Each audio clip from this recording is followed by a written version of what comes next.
பாட்டி சொன்ன இந்த 5 கதை உங்களுக்கு தெரியுமா? சின்ன கதை தான், ஆனா பெரிய பாடத்தை சொல்லி கொடுக்கும். வணக்கம் நண்பர்களே, 100 நாள் 100 கதை தொடரில் இன்று 40வது கதை. ஒரு கிராமத்துல மழையே இல்லை. அதனால அந்த கிராம மக்கள் எல்லாரும் சேர்ந்து இறைவனை வேண்டிக்கிட்டாங்க. அதுல ஒருத்தன் மட்டும் கொடையை எடுத்துக்கிட்டு வந்தான். அதுக்கு பெயர் தான் ஃபெய்த். குழந்தைய மேல தூக்கி போட்டு விளையாண்டுட்டு இருந்தாரு ஒரு அப்பா.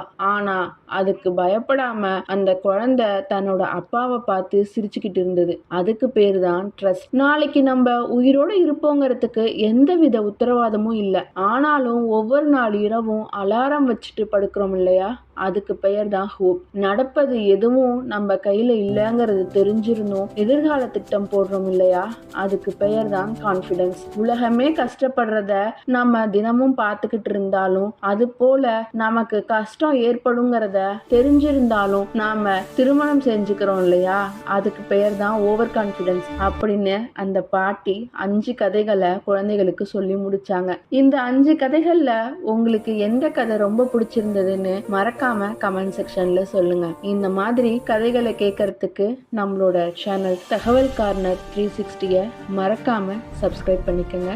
நன்றி.